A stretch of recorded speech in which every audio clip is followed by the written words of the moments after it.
Hello friends, તમારું સ્વાગત છે મારા કિચનમાં। આજે આપણે બનાવીશું ભીંડિયાનું શાક બનાવવાના છે અને એકદમ અલગ રીતે ઢાબા સ્ટાઇલ બનાવવાના છે। એ રીતે આપણે બે રીતે મેં તમને બતાવી છે રેસીપી, લિંક આપેલી છે। એક ભરેલા બનાવવાની કેવી રીતે બનાવવા અને એક મસાલાવાળા કેવી રીતે બનાવવા। આજે આપણે એકદમ અલગ ટાઈપના ભીંડાનું શાક બનાવીશું, એકદમ ટેસ્ટી એવું બનાવવાના છે।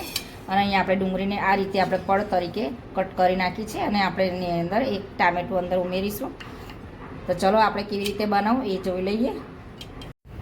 સૌથી પહેલાં આપણે અહીંયા પેન મૂકી દઈશું। અહીંયા 5 થી 6 ચમચી જેટલું આપણે તેલ ઉમેરી દઈશું અંદર અને 1 ટેબલ સ્પૂન જેટલી આપણે અંદર રાઈ એડ કરી દઈશું। રાઈ આપણી છૂટી ગઈ છે। હવે આપણે થોડીક અંદર હિંગ એડ કરી દઈશું અને આદુ અને લસણની પેસ્ટ આપણે અંદર એડ કરી દેવાની છે। સરસ રીતે અંદર કાચું લસણ હોય એટલે આપણે અંદર સરસ એ થઈ જાય એટલે આપણે ત્યાં સુધી ભીંડા ઉમેરી દઈશું। સૌથી પહેલાં આપણે ડુંગળી કટ કરી છે। ડુંગળી અને ભીંડાનું શાક બનાવવાના છે તો ડુંગળી પહેલાં આપણે ગોલ્ડન બ્રાઉન થાય ત્યાં સુધી આપણે એને હલાવતું રહેવાનું છે।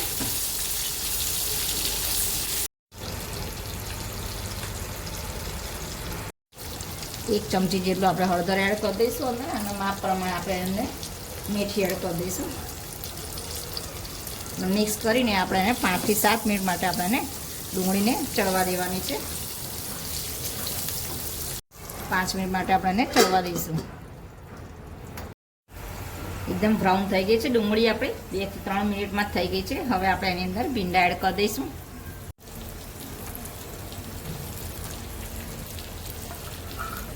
મસાલો એડ કરી દઈશું અંદર। કાશ્મીરી મરચું એડ કરી દઈશું 2 ટેબલ સ્પૂન જેટલું અને આપણે ધાણા જીરું એડ કરી દઈશું 1 ટેબલ સ્પૂન જેટલું અને આપણે આ ટામેટા પણ અંદર ઉમેરી દઈશું। હવે બધું જ મિક્સ કરી દઈશું અને ભીંડાને ચડતા વાર નથી લાગતી અને હવે આપણે બિલકુલ ઢાંકવાનું નથી। જો ઢાંકશો તો શાક આપણું ભીંડા ચીકણા પડી જશે। હવે આપણે ઢાંકવાના નથી, એકદમ ધીમી ફ્લેમ ઉપર આપણે ચડવા દેવાનું છે।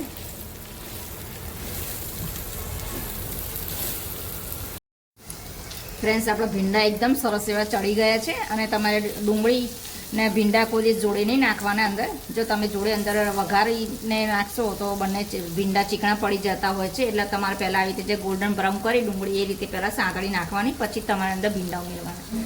એકદમ સરસ આપણું શાક ચડી ગયું છે। હવે આપણે ગેસની ફ્લેમ બંધ કરી દઈશું ને હવે આપણે સર્વ કરી દઈશું પ્લેટમાં।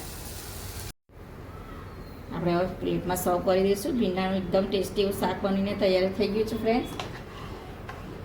ઢાબા સ્ટાઇલ બનાવ્યું છે। આ તમે શાક જરૂરથી ટ્રાય કરજો અને કમેન્ટમાં જરૂરથી કહેજો કે આ રેસીપી તમને કેવી લાગી। જો આ રીતે શાક બનાવશો તો રોટલી પણ ઓછી પડશે। ફ્રેન્ડ્સ, તમને મારી આ રેસીપી પસંદ આવે તો લાઇક, શેર અને સબસ્ક્રાઈબ જરૂરથી કરજો અને બાજુના બેલ આઇકનને પ્રેસ કરજો જેથી મારી નવી નવી રેસીપી તમને મળતી રહે।